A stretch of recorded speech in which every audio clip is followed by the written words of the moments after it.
dans un palais de justice fédéral, un latino franchissait calmement les portes principales, prêt à commencer sa journée de travail, le pas mesuré, le souffle court, l'esprit déjà concentré sur les affaires à venir. Mais l'équipe de sécurité ne le reconnut pas. Ils ne se contentèrent pas de l'interroger, ils l'humilièrent, l'arrêtèrent, le conduisirent dans une arrière-salle, et là, ils lui rasèrent la tête en riant, en ricanant, chaque passage impitoyable de la tondeuse arrachant bien plus que des cheveux, arrachant des bribes de dignité, couche après couche, comme une peau qui se dénude d'identité. Ce qu'ils ignoraient, c'est que cet homme possédait un pouvoir inimaginable.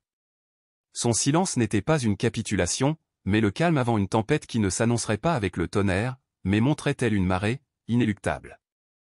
Cela avait commencé comme n'importe quel autre matin à San Diego, en Californie. Une brise fraîche agitait les feuilles d'eucalyptus qui encadraient la place devant le palais de justice. Les premiers rayons dorés du soleil s'étendaient sur le trottoir, projetant des ombres allongées sur les marches du bâtiment fédéral de San Diego.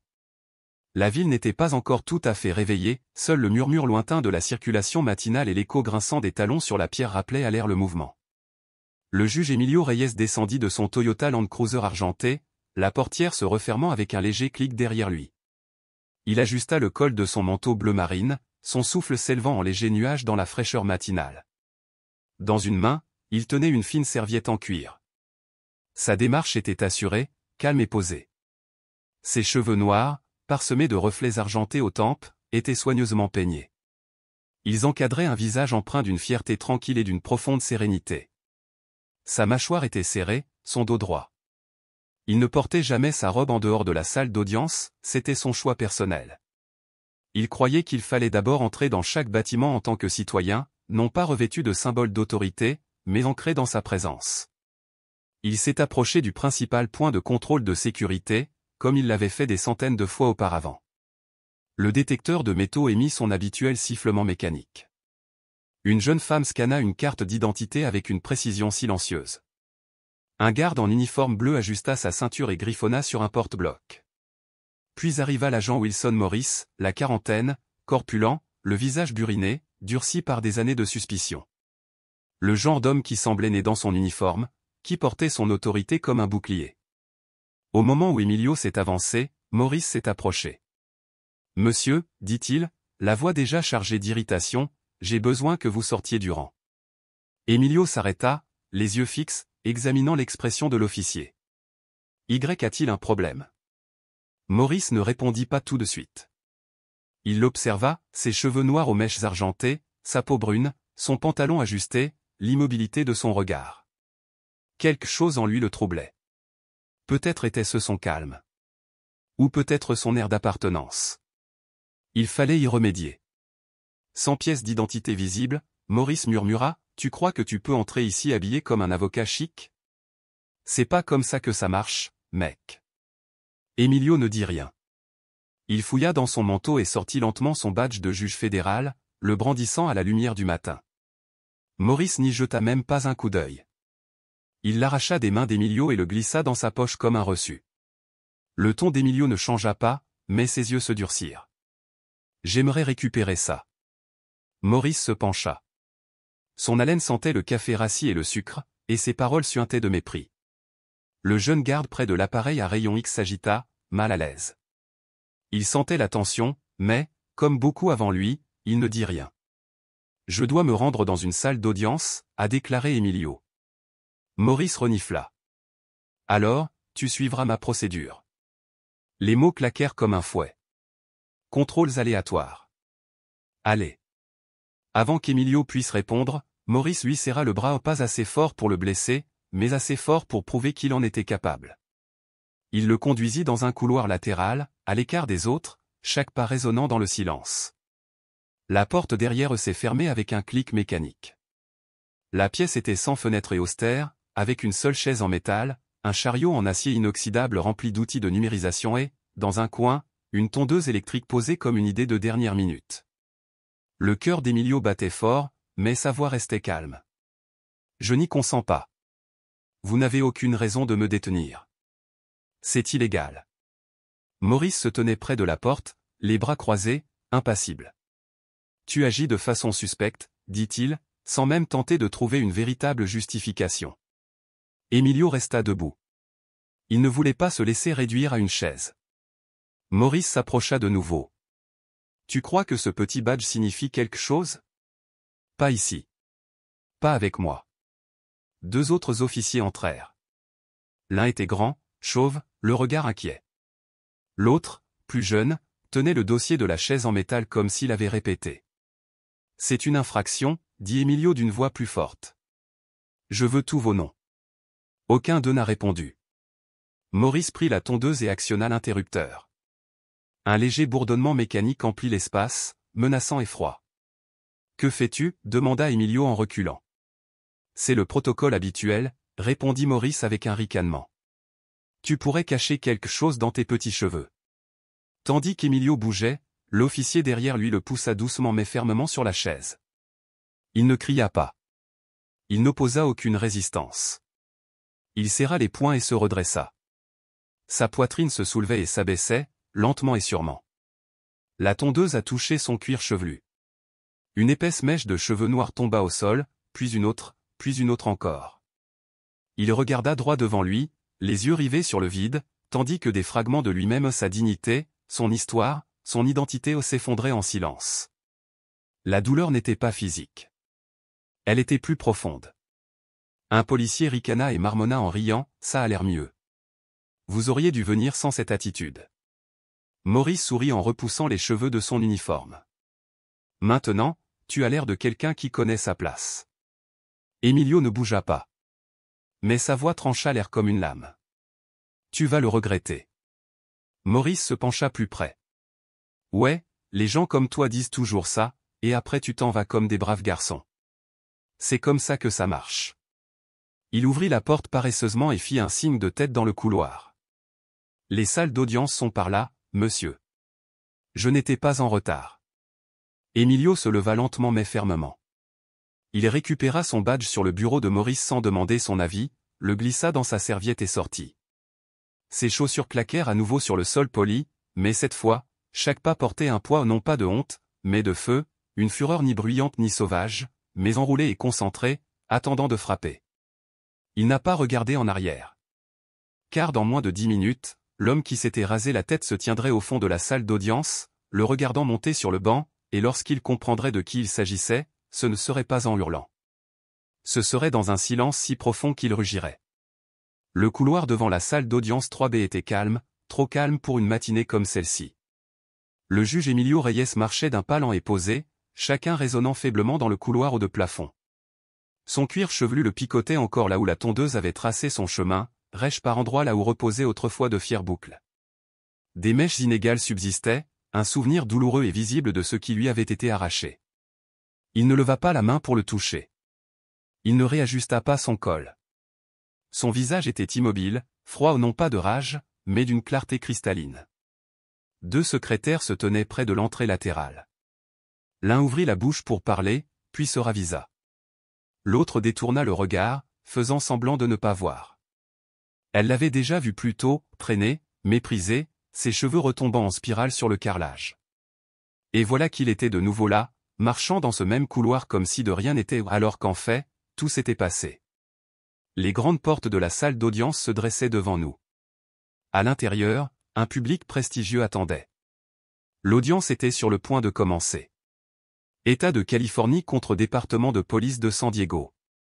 Des regards de tout le pays étaient braqués sur la situation, des groupes de défense des droits civiques, des victimes, des journalistes. Ce qui devait être une audience de routine pour examiner les preuves n'était, après ce matin, rien de tel.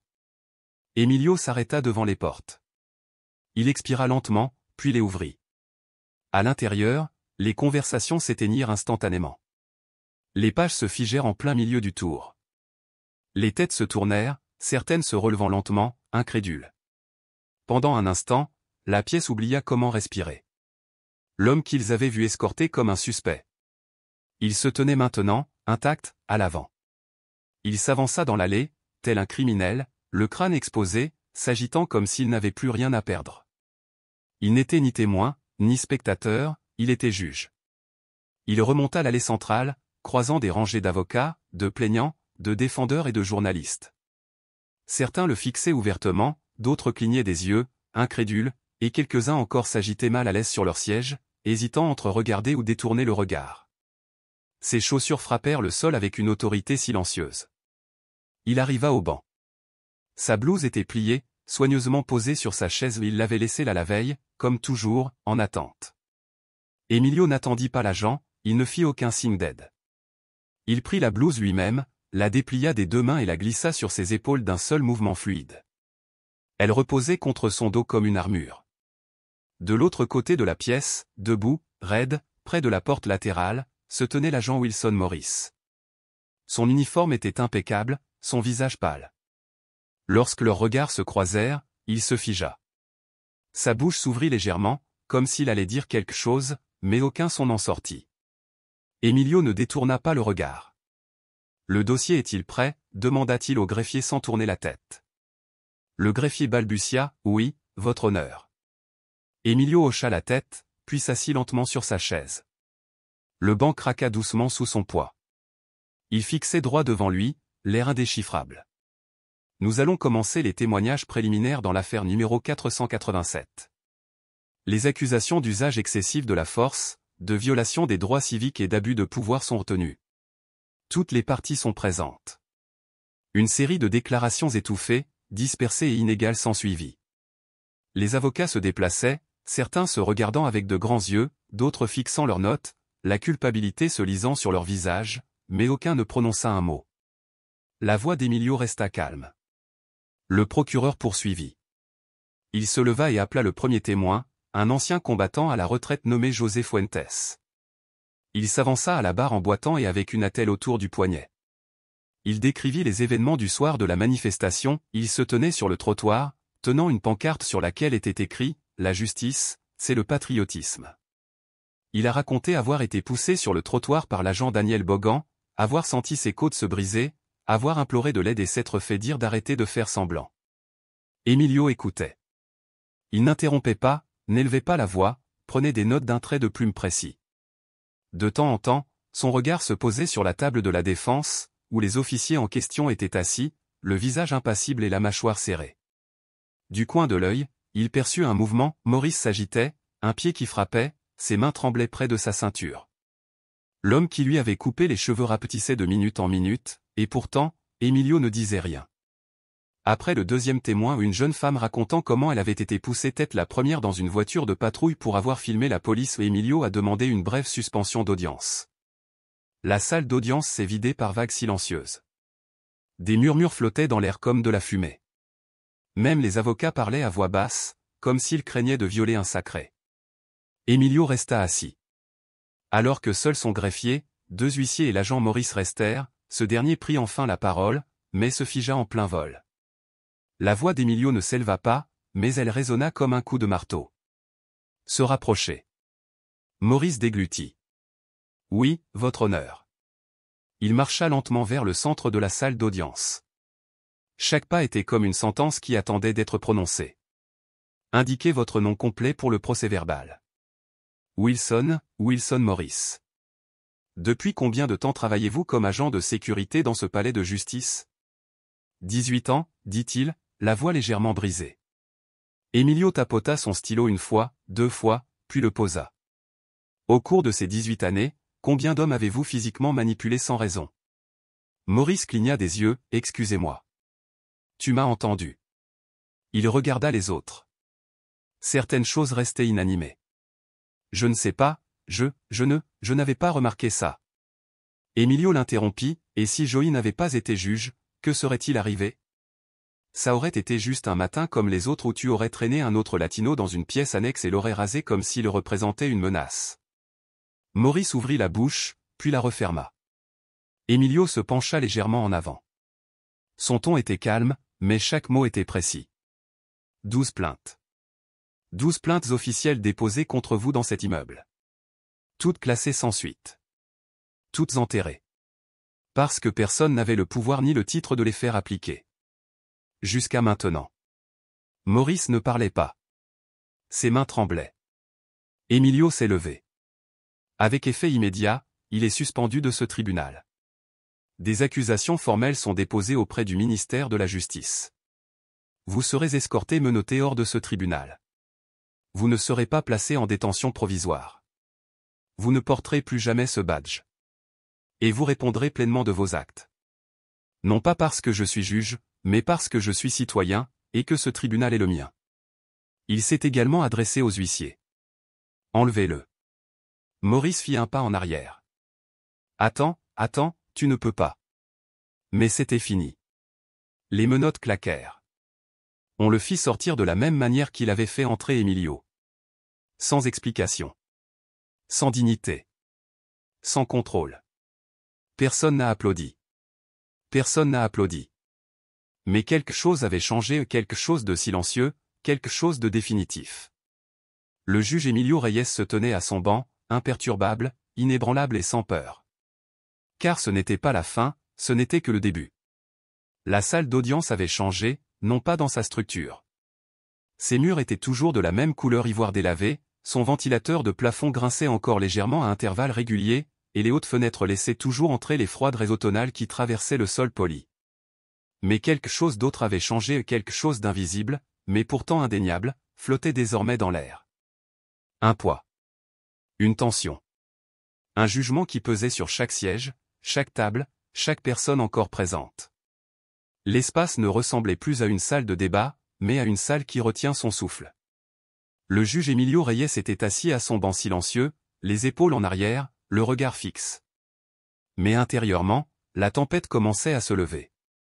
Il n'avait pas bronché lorsque Luis Vargas avait pris la parole, lorsqu'il s'était tenu au fond, son chapeau serré dans des mains tremblantes, lorsqu'il avait raconté au tribunal comment Maurice s'était cassé les côtes en élevant la voix, comment le système lui avait dit qu'il avait trébuché. Il n'avait pas laissé son visage se briser, mais la vérité le frappa comme une marée lente et implacable, engloutissant chaque instant où il avait cru au progrès silencieux. Et quand d'autres mains commencèrent à se lever, hésitantes au début, puis fermes. Emilio sentit la pièce changer à nouveau. Kenna se leva, non pas pour applaudir, ni pour attirer l'attention, mais parce que le silence s'était enfin effondré sous le poids de sa propre injustice.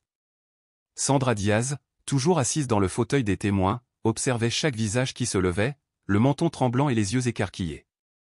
Quelque chose dans son expression s'adoucit. Elle n'était pas une femme habituée à parler à voix haute des années passées dans les archives, toujours derrière un bureau, à organiser le chaos créé par les autres.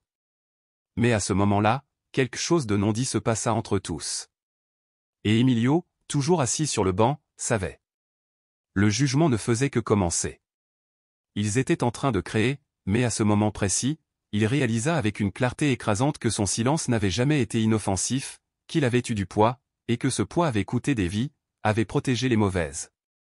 S'était dressé entre la vérité et la justice comme un bouclier fait d'ombre, sa poitrine serrée, un poing invisible serrant ses côtes tandis qu'il regardait le juge Reyes à travers la salle d'audience, implorant silencieusement, souffrant sans un mot d'un pardon trop vaste pour le langage.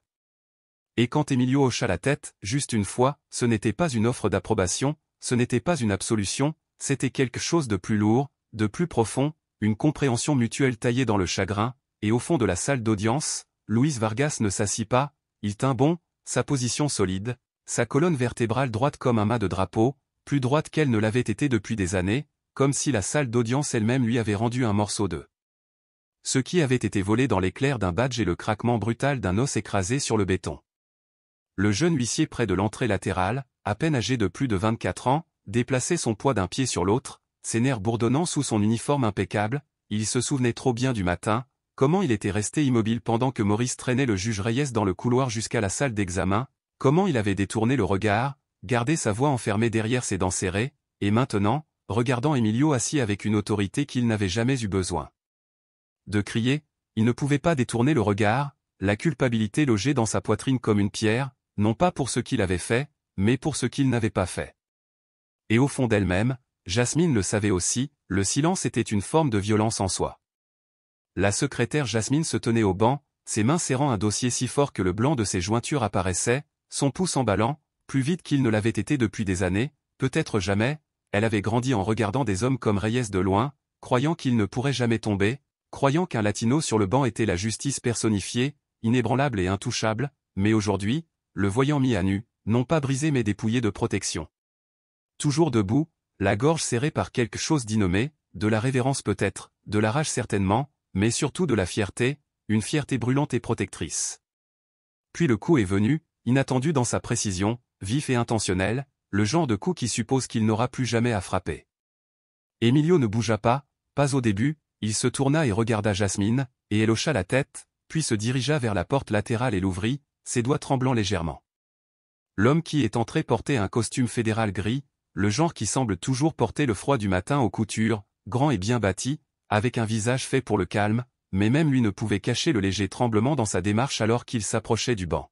« Juge Reyes, dit-il d'une voix basse et ferme, urgent. Je travaille au bureau des droits civiques.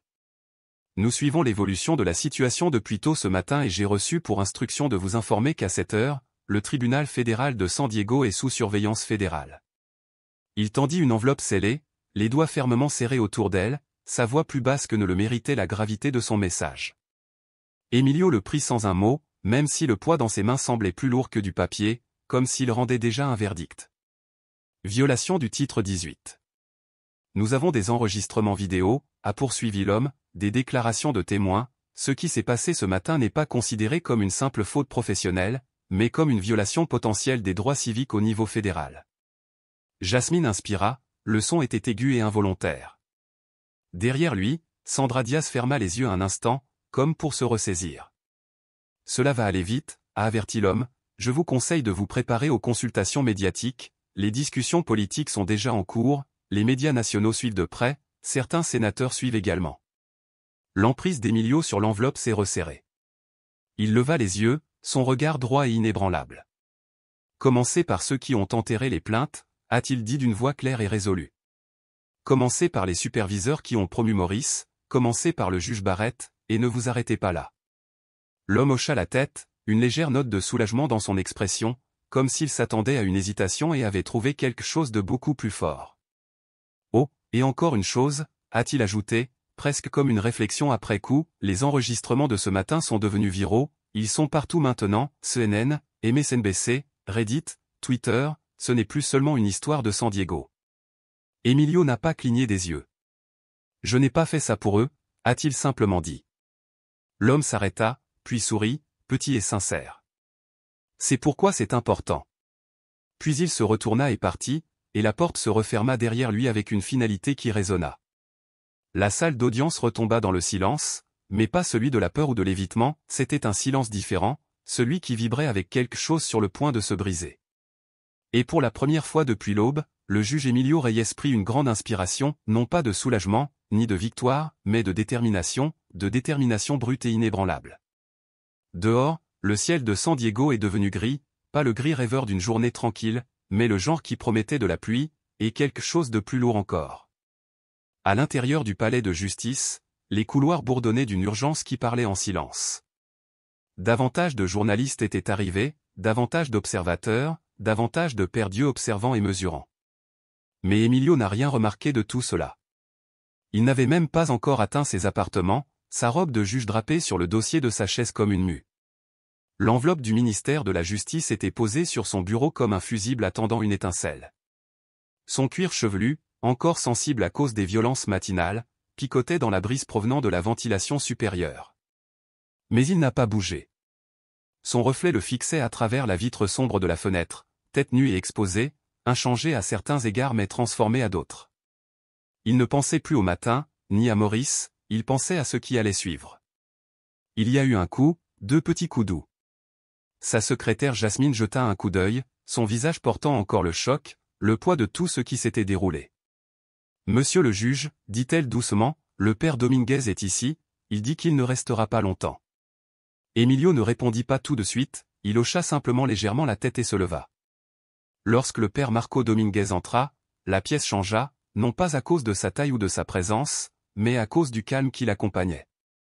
Un homme d'une 60aine d'années, à la barbe grise, au costume légèrement usé, aux yeux qui avaient trop vu pour être encore surpris. Il n'a pas parlé au début. Il a juste regardé Emilio et l'a vraiment regardé. « Ça va ?» demanda-t-il doucement. Emilio rit, doucement et sans souffle, un son sans joie.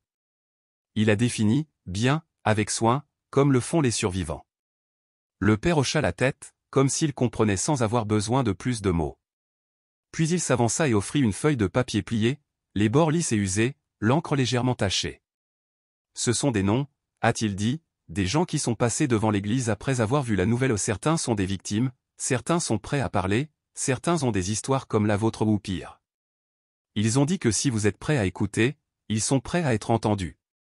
Emilio prit la liste, sa main effleurant celle du prêtre. Les noms étaient écrits dans un patchwork de style d'écriture, d'âge, de numéros de contact et de notes rapides griffonnées dans les marges.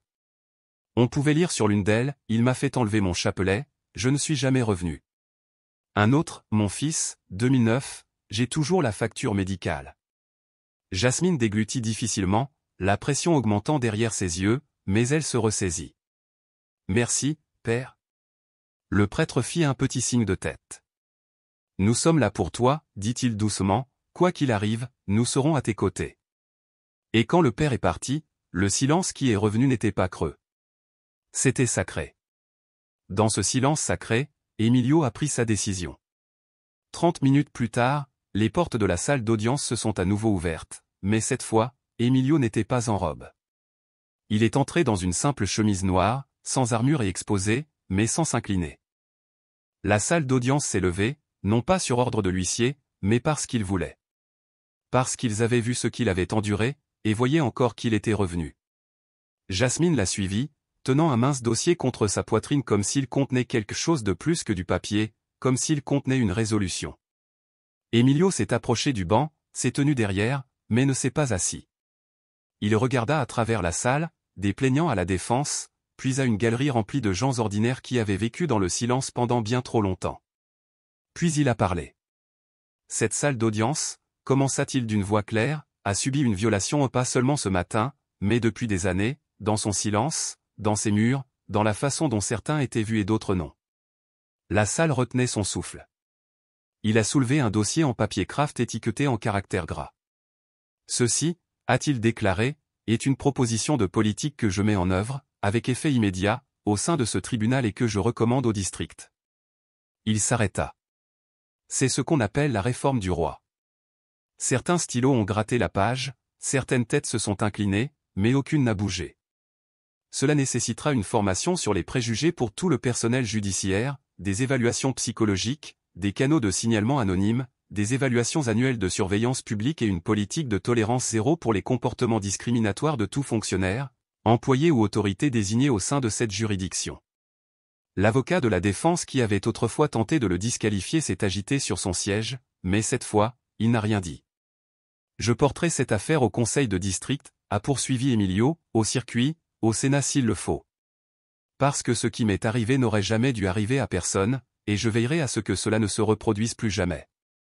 Aucun applaudissement n'a suivi. Mais la pièce vibrait encore, saturée d'une tension sourde, comme l'air suspendu avant une tempête, quand la nature entière retient son souffle avant le premier éclair. Et permettez-moi d'être parfaitement clair, ajouta-t-il alors, d'une voix basse, ferme, presque tremblante dans son intensité, il ne s'agit pas de vengeance, il ne s'agira jamais de vengeance, mais de responsabilité, du devoir sacré que nous avons envers la vérité, même lorsqu'elle dérange, surtout lorsqu'elle dérange. Il tourna les yeux vers la galerie, son regard cherchant celui de Jasmine, puis celui de Sandra Diaz, toujours debout au fond de la salle, droite, la main posée sur son cœur comme pour retenir une émotion qui menaçait de la submerger. Alors il quitta le banc. Mais ce n'était pas une retraite, ce n'était pas une sortie, c'était un pas en avant, un geste de commandement, un acte de foi. Ce tribunal, déclara-t-il d'une voix claire et nue, ne sera plus une forteresse. Il sera un miroir. Et cela commence maintenant.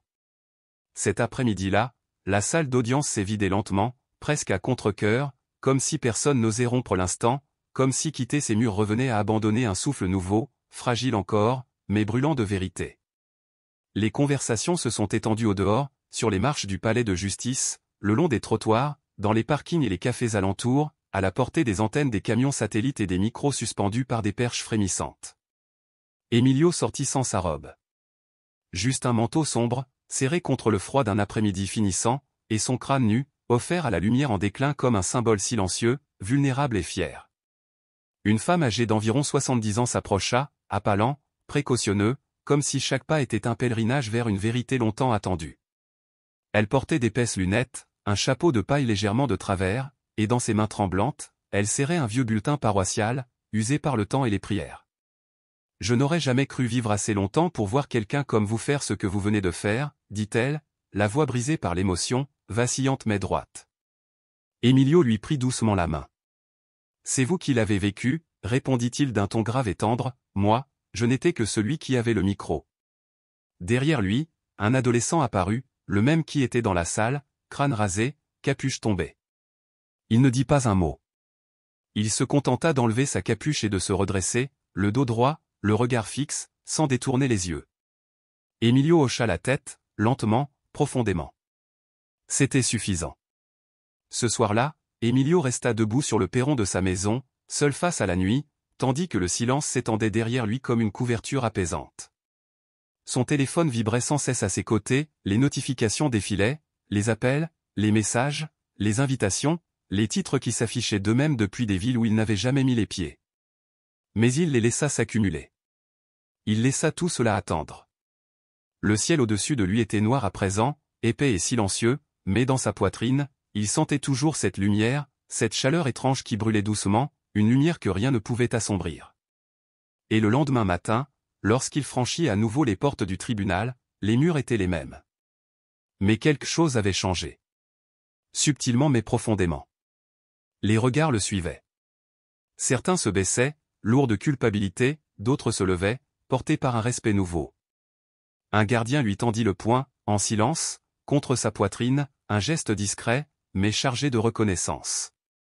Un jeune agent de sécurité hocha rapidement la tête, les joues rouges, puis détourna le regard comme s'il avait trop vu. Et lorsqu'il entra dans la salle d'audience pour une simple affaire de garde d'enfants, une affaire ordinaire dans un lieu ordinaire, quelque chose d'inédit se produisit. Sans qu'on le leur demande. Sans qu'aucun ordre ne soit prononcé. Tout le monde se leva. Parce qu'ils attendaient. Attendaient la justice. Et désormais, il n'était plus seulement une voix. Désormais, il avait un visage.